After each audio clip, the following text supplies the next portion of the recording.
राधा स्वामी सहाय राधा। रास्ते में हर शहर में लगभग अपना आश्रम है। दिनों से चलने के बाद रोहतक में, गोहाना में, जींद में, ये अपने अम्बाड़ा में, कैथल में। तो कार्यक्रम ऐसा था कि थोड़े समय के लिए चंडीगढ़ जाना था। तो बात तो ये हुई थी, भाई कोई थोड़े बहुत अगर सत्संगी हों तो दर्शन हो जाएंगे, नहीं तो रुकने का भी नहीं है।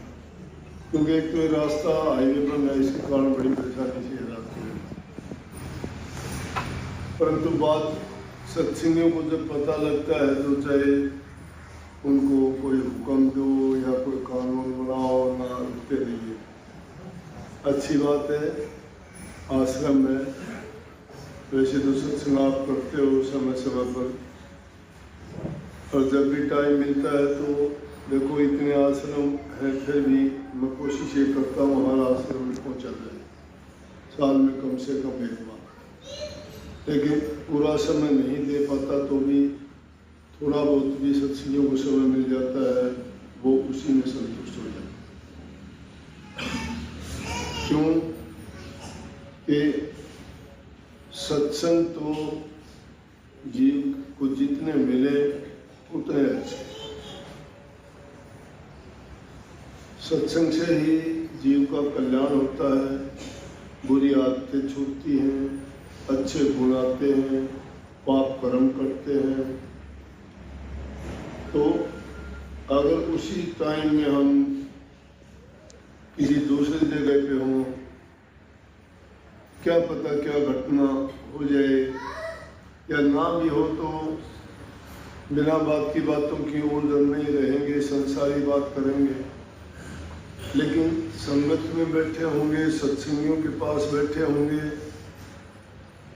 तो वहाँ पर गुरु की महिमा, नाम की चर्चा, सत्संग की महिमा, प्रभु का गुणगान, इन्हीं बातों पे हमारा ध्यान रहेगा। और बात है ध्यान की, बार बार कहते हैं ना कि ध्यान लगाओ, अभ्यास करो, नाम का सुमन। ध्यान तो जिस चीज में लगाओगे वैसा ही तुम्हारा ख्याल हो जाएगा, जैसा ख्याल होगा वैसा तुम्हारा हाल होगा, वैसा ही जीवन हो जाएगा। अच्छी संगति अच्छे विचार देगी, अच्छे विचारों से तुम्हारा जीवन बनता है, सुधरता है। इसलिए संगत इंसान की अच्छी होनी चाहिए। बुराई की चीज़ों में जाओगे तो जीवन बर्बाद होगा, समय बर्बाद होगा, धन बर्बाद होगा, काम करने को मन नहीं करेगा, तो जीवन में हर प्रकार की कमियां खामियां आ जाएंगी। तो जितना हो सके या तो आदमी अपने काम में लगा रहे, काम नहीं हो तो नाम के सुमन में लगे। और फिर काम करते हुए भी नाम के सुमन में कोई दिक्कत नहीं है।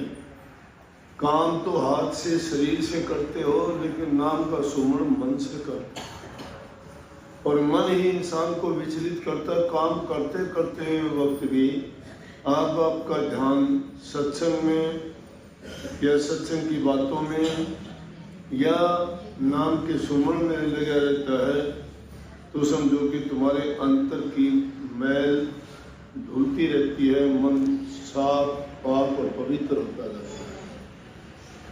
अगर नाम जबान से भी सुमरण करते हो, वो सुमरण भी करते करते एक दिन पक्का हो जाएगा। और तुम ना चाहते हुए भी वही सुमरण कई बार क्या ध्यान नहीं करोगे तो भी ध्यान अपने आप लग जाएगा। लेकिन दुनियादारी की चीज़ों में अगर मन को फंसा दिया है तो फिर वो चीज़ याद है। कोई भी घटना जीवन में घटित होती है, आप देखते हो कितनी बार आपको घटना याद आती है। अब ये भी एक घटना ही है, ये थोड़ा सा समय आपको मिला, याद रहेगा। ये तारीख याद रहेगी आपको कि 23 तारीख को जाते जाते थोड़े समय वहाँ रुके थे, हमें भी याद रहेगी। समझ गए ना? इसलिए महापुरुषों ने कहा कि संत मिलन को चाहिए तज माया अभिमान, जो जो पग धरनी धरे त्यों त्यों यज्ञ समान। उसका यज्ञ समान का मतलब क्या है कि जब नेक काम के लिए, सत्संग के लिए, से संतों के दर्शन और मिलने के लिए, गुरु के दर्शन के लिए जब जाते हो तो समझो कि एक कदम रख दिया तो यज्ञ के समान हो गया। जितने भी कदम चल के जाते हो उतना ही आपको पुण्य ज़्यादा से ज़्यादा मिलता है, क्योंकि जब से तुम तैयारी करते हो उसी टाइम से तुम्हारा मन उसी चीज़ में लग गया।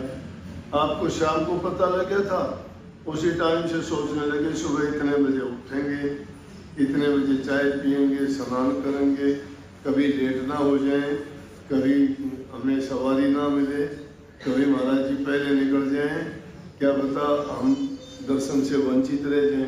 ध्यान हो गया कि नहीं? किसी चीज़ में ध्यान नहीं गया, ना बीमारी में, ना रोग में, ना घर के कामों में, ना ये ख्याल किया गया धान काटने हैं, धान झाड़ने हैं या धान बेचने हैं या क्या करना है। कि आज तो पहले वो काम करेंगे, आके देखेंगे क्या होगा क्या नहीं होगा। तो जब से हम ये विचार करते उसी टाइम से हमें सत्संग का लाभ लेना शुरू हो जाता है। तो इसलिए एक कदम भी उसकी तरफ चलना शुरू कर देते हैं, उसी समय से सोच लो कि हमारे विचारों की शुद्धि और उस समय का पूरा लाभ हमें मिलता है। इसलिए जितना हो सके महापुरुषों का संग करना चाहिए, समय मिले उनकी चर्चा करनी चाहिए, सत्संग की बातों का जिक्र करना चाहिए। उससे मन की शुद्धि, विचारों की शुद्धि, रूह की पवित्रता बनती है और समय भी तुम्हारा अच्छा गुजरता है। उस समय की कीमत है, और बिना बात की बातों में समय गंवा देना तो जीवन को बर्बाद कर देना है। ध्यान तो शायद आपका किसी का लगे ना लगे, घर परिवार सामाजिक आदमी है, पारिवारिक है, बच्चों की चिंता, काम की, व्यवसाय की चिंता, उनके पेट पालन, रोटी रोजगार की चिंता, ब्याह शादी की चिंता, रोग तकलीफ संसार में रहते हुए लगती है। शरीर के रोग हैं, आदमी मन से परेशान रहता है, कई बार उसकी आवश्यकताएं पूरी ना होने पे परेशान होता है। परंतु इन सब चीज़ों को एक तरफ करके आदमी ये यकीन कर लेता है कि मालिक मेरा भी अच्छा करेगा, बुरा वक्त भी मेरा चला जाएगा, अच्छा समय भी आएगा। अच्छी सोच जो बना लेता है इंसान, वैसा हो जाता है। कभी बिना बात की बातों में अपने विचारों में खो के समय को बर्बाद ना किया करो और अपने मन को भी परेशान ना किया करो। अच्छे कामों में मन लगाओ जिससे हमारा हित हो, फायदा हो, सुधार हो, कल्याण हो, लाभ हो। लेकिन बिना बातों की बातों में जब मन लगा लेते हैं ना, तो हर प्रकार से हमें उसका नुकसान उठाना पड़ता है। तो बहुत बहुत सबको आशीर्वाद।